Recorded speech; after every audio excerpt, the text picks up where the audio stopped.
Ooh, what a question.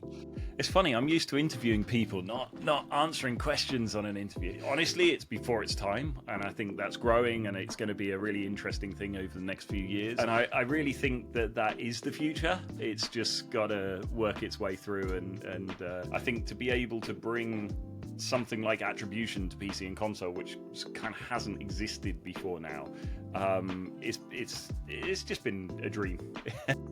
Hello everyone and welcome to a new episode of Gamebiz Heroes. Today we have an incredible guest who has spent over a decade shaping the gaming industry with his expertise in user acquisition, monetization and product innovation. He is the Director of Product at AppsFlyer, where he leads groundbreaking strategies to help developers and marketers thrive in an ever-evolving mobile landscape. From working with top studios like Playrix and Sega to hosting insightful discussions on the AppsFlyer podcast, he is a true leader in the gaming industry. Please join me in welcoming the greatest of all time, Adam Smart. Could you please, Adam, introduce yourself? Hi, I'm Adam, and if I haven't met you at a conference before, uh, I'm the global director of product for gaming at AppsFlyer. So it's really a product strategy role that I'm doing at AppsFlyer and looking at where gaming is going, and then trying to sort of align or steer our product to coincide with supporting that movement. And you have such a fascinating career, starting from the IT support for Formula One team to leading gaming part at AppsFlyer. So was there a specific moment or experience that made you realize that gaming was the industry you wanted to dedicate yourself to? Ooh, what a question. It's funny, I'm used to interviewing people, not answering questions on an interview. That's right. I guess It's an interesting experience. It's a little bit harder from one side. Yeah. I guess I mean it's funny because Formula One is a real kind of just work it out sport. You kind of do all sorts of stuff like hacking little bits off the car to try and make it go quicker, or standing in for the pit stops and that kind of stuff when somebody is ill, which inevitably happens. And it's really just a work it out, which kind of is very similar to gaming in a lot of ways. It's there's been lots of times in my life where gaming's been like a thing. But I guess one of the biggest for me was I spent when I was living at home at the time, and I built I got into building MAME cabinets, like big arcade machines with a computer inside that you could everything was hooked up to you, and you could play loads and loads and loads of games on these things. But I had sort of 3 or 4 arcade machines delivered to my parents' house, which they absolutely loved, as you can imagine. But I built these things up, and I eventually sold them and stuff. And I think I've always been interested in the sort of slightly grayer side of tech and what's possible. So I guess that's why I'm in advertising now. And what drew you to join AppsFlyer? I think AppsFlyer is an interesting one because I worked with AppsFlyer. I was a client for 7 years, and I sort of poking around with AppsFlyer and trying to work out, how different parts of attribution worked and what it meant and everything else. So I during that time I'd connected with most of the product leadership at AppsFlyer, and really sort of tried to poke around and look under the hood and see what was going on. So it kind of became an inevitability, really. I think I met with Oren and Reshef and Lisa, and their morals, their grounding for the company and how they run the company really kind of resonated with me.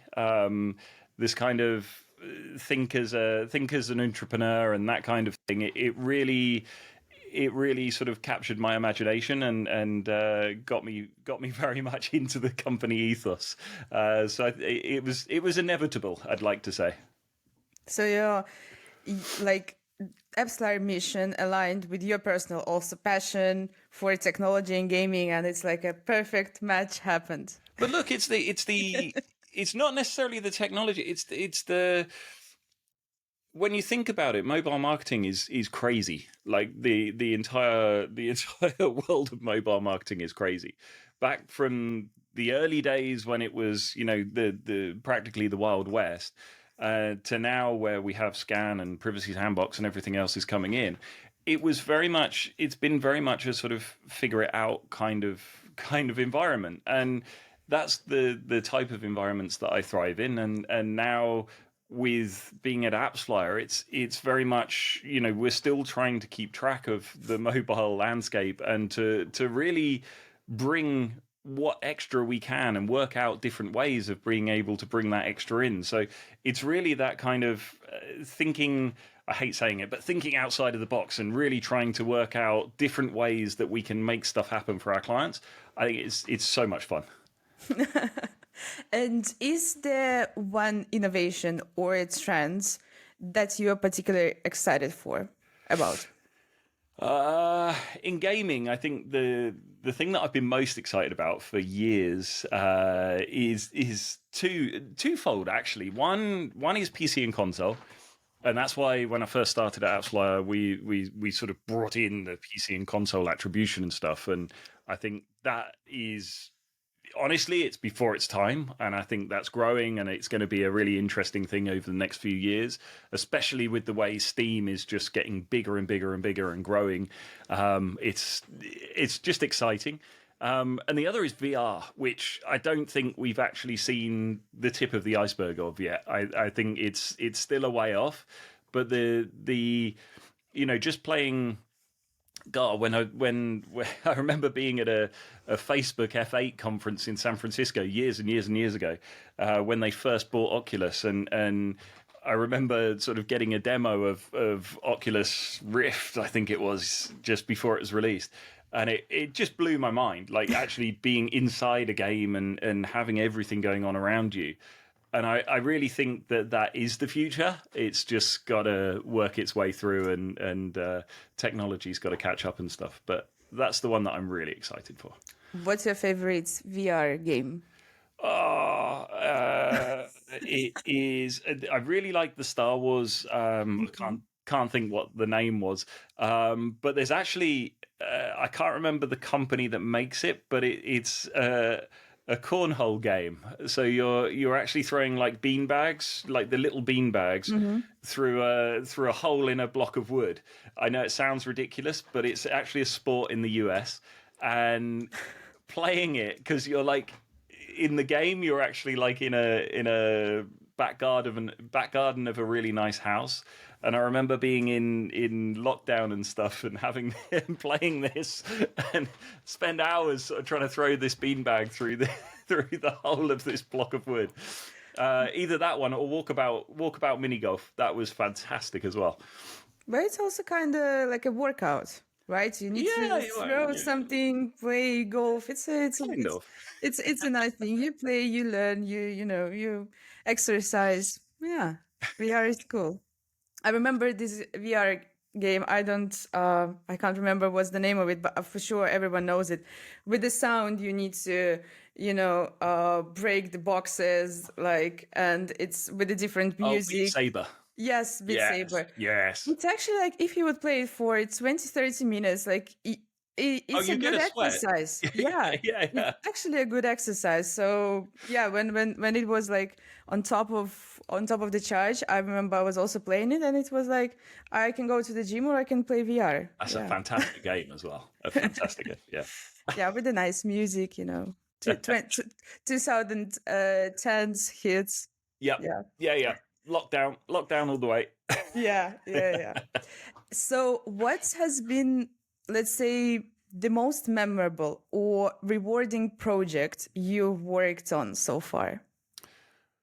I think at AppsFlyer, it was definitely the PC and console side of stuff. Like that was, I mean, for me, it was kind of a dream. I've always loved the PC and console side of stuff, and the AAA games and that whole world really. So I think getting to do and getting to go to a lot of events to talk to these people, and some that I've been like admiring since I was tiny. Um, it's just been amazing, and I think to be able to bring something like attribution to PC and console, which kind of hasn't existed before now, it's just been a dream, A absolute dream dream. come true.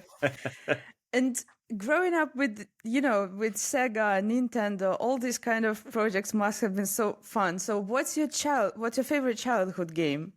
It's a lovely way of saying I'm really old. I see that I think that. Doom guy behind your back. So, yeah. Uh, so I think going back to the days of Sega Mega Drive and Super Nintendo, or what was it, Sega Genesis in the States, and the Super Famicom in Japan, if I remember rightly. I think it's I kind of miss the cartridge days. In all honesty, I kind of miss that like just going out, buying a game, and bringing it back, playing it, and then sort of getting bored and buying something else. But I think one thing that really stands out, the memory that I've got certainly, is I used to. So God, I could only have been 10 to 12, something like that at the time. And I remember there was a guy in this is pre-internet, obviously pre-internet. Uh, there was a guy in Birmingham in the UK who was he'd sort of do swaps of games. So you could take your cartridge to him and pay him a little bit of extra money and get like another one on the list, and it was like they sort of varied in price of what you could swap them for and stuff. And I remember sort of sitting at the window overlooking the front door, sort of waiting for the postman every day from this guy, and just the sort of sheer excitement of getting to play something like Street Fighter 2 for the first time was just phenomenal. So definitely that kind of. It's not just the games. It's sort of the whole thing that goes with it. So I need to show you something. Wait. About 2 hours later. You think that I'm too young? I will prove you're wrong. Look. Hey! And a box full of these things that you have been waiting for all your childhood for. Yeah, but I had the actual Game Boy. Look, let's see what we have here. I no joke. This was my first console, let's say, in my life. It was my brother, I think, got it. Like I have an elder brother. It was like, Taxi. Nice. What I have, Shrek, Harry Potter. Oh, they're well after my time. Okay. Scooby-Doo. Okay, right. So these ones in the cases, so I think they're important. I'm incredibly impressed. 3, Mortal Kombat 3, Street Fighter 2, Adam. One of the best games ever. I know how to bribe you now. I will just take it with the next conference with me.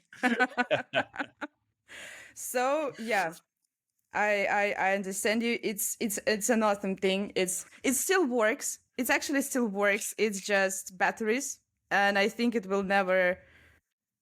I think it will work forever. You know what? It's interesting. There's been I've seen a whole thing with the sort of community moving more towards older games now. Yeah. Just because I read something the other day sort of saying people are moving back to older games because there's a lot less stress in them. And it's a lot less having to keep up with everything constantly. You're literally just playing something that reminds you of your childhood, which just brings a bit of joy to you for a little while. And I feel like games have maybe got a bit too complicated more recently.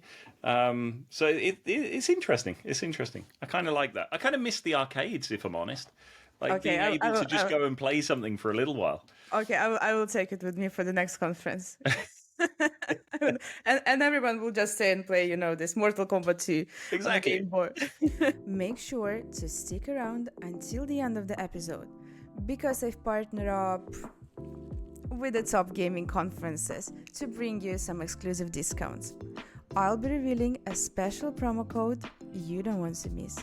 So stay tuned. Getting back to our acquisition talk. So for developers trying to navigate user acquisition nowadays, what's the one piece of advice that comes from your experience? Oh, this is an interesting one. Do you know what?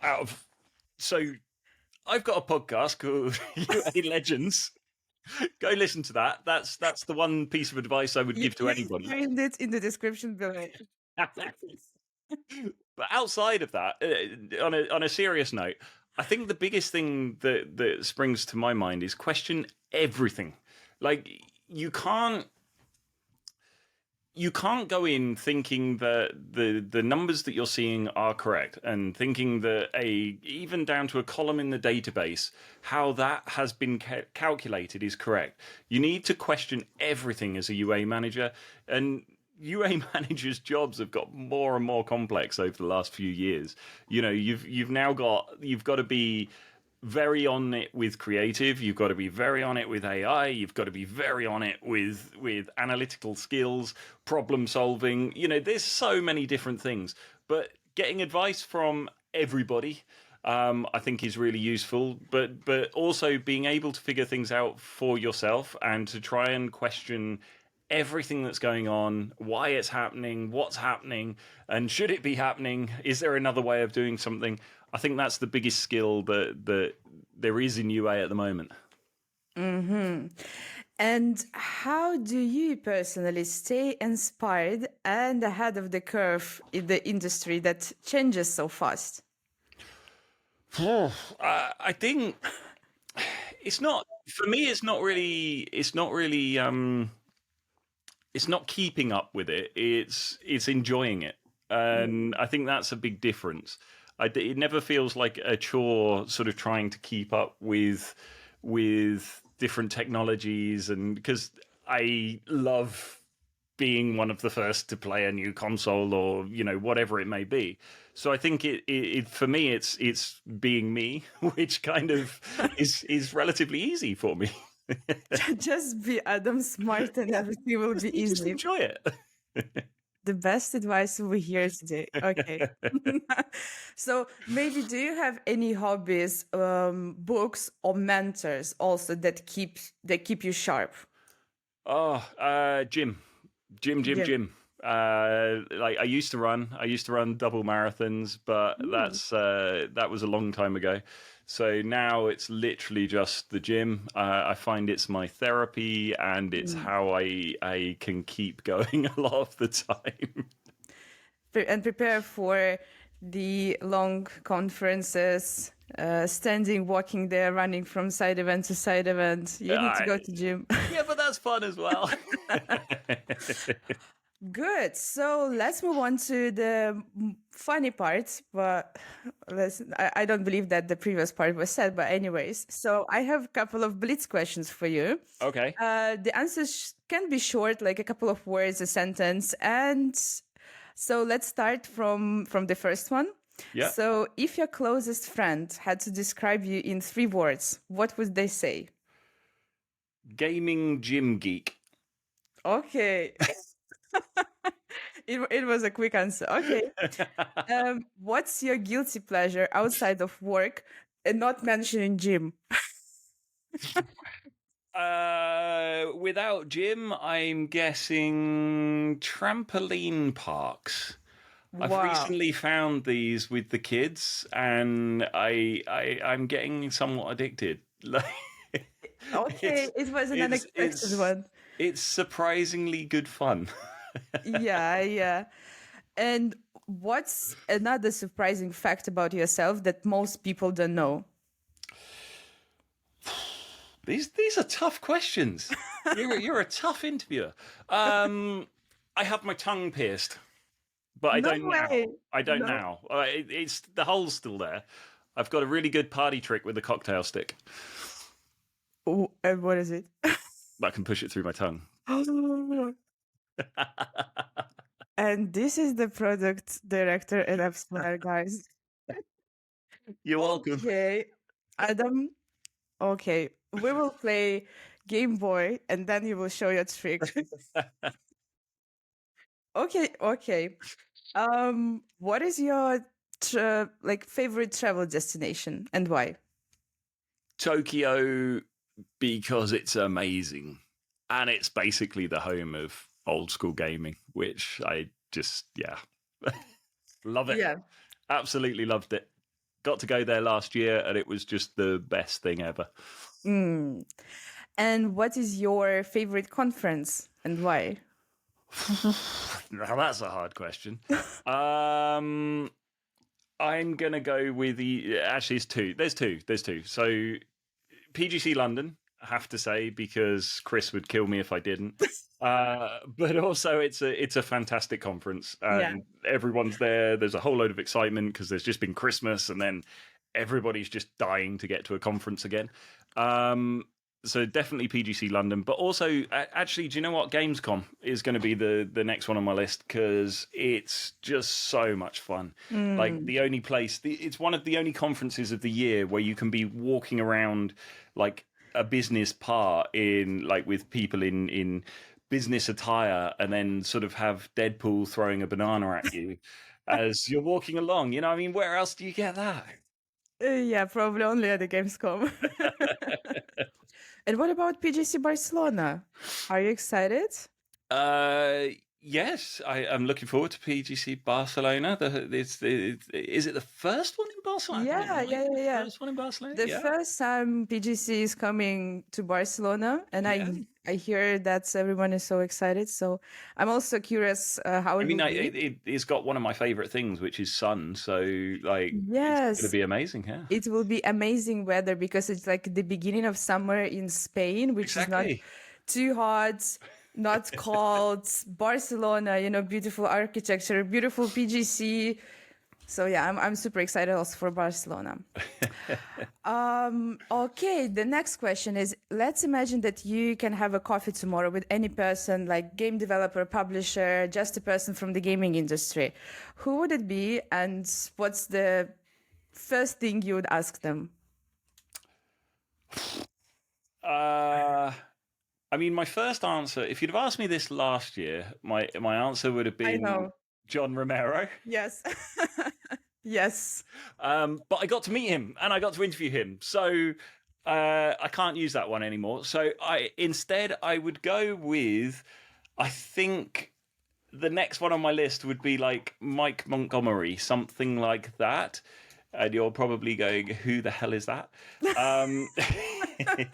He was the founder of Bitmap Brothers. And Bitmap Brothers was a game studio a long, long time ago in the UK. Who built the most amazing game ever, which is Speedball 2. And I would love to talk to him about the development of that game and why and the story behind it and everything else, because I think it's just it's a huge part of my childhood, and I think it's a huge part of a lot of other people's. So I think it'd be really interesting to just have a big conversation on like why they chose that theme and how it was all put together and everything else. Yeah. And the last question for today. So who will be the next Formula One champion? I have to say Hamilton. Like I'm British. I was thinking, so if you would say Lando Norris or Lewis Hamilton. So Hamilton was in Formula One when I worked in Formula One. So I have to go with old school, and also like he, now at Ferrari, I think he's going to come back to form. I'm also a Lewis Hamilton fan, so we'll see. The season is starting soon. So it is. I'm super excited. Yeah, it's gonna be fun. Have you ever been to any Formula One, like how it's called, races, like over the weekends? I worked in Formula One, right? But probably you were at the office, right? No. No. I was so when I started, I was setting up the comms from the tracks. So yeah. But it's not as like unless you're sponsoring or going there as a sponsor or something, it's not the TV experience. Yeah. It's you see an airport, you see a garage, and then you see a hotel at some point, hopefully, and then you see the garage again, and then you see the airport again. It's Oh my God, I dream. Maybe one day I will come to Silverstone. Yeah, but just need to check it with my conference schedule. you should. All, You should. all right, Adam. So that was it from my side. Now we know a couple of secrets from you. We know who will win the next Formula One champion. Hope so. Yeah. So thank you so much for your time. It was lovely seeing you online. It was my first time I talked with you virtually. Actually, we only Please, meeting at we've the only ever met at conference. conferences. Yeah, it's nuts. Yeah. So yes, thank you, Thank you. and hope to see you in Barcelona at PGC Barcelona. Yes. I've got another exciting game event to share with you. As you know, I've partnered with the leading gaming conferences to bring you exclusive discounts. And today, I want to highlight the White Nights Berlin Conference 2025. This fantastic event is happening on April 4th in Berlin. It's a must-attend event for anyone in the gaming industry, offering incredible networking opportunities, expert insights, and a chance to explore the latest trends shaping our industry. And here's the best part, I've got an exclusive promo code just for you. Use MEL10 at checkout to get a 10% discount on your ticket. You'll also find the code in the description below. Don't miss this opportunity to connect with top professionals and level up your game. That's a wrap for today's episode of Gamebiz Heroes. Make sure to subscribe, leave feedback, and share it with your friends. And of course, stay tuned for more inspiring stories and insider tips from the brightest minds in gaming. Thanks for watching, and I'll see you in the next episode.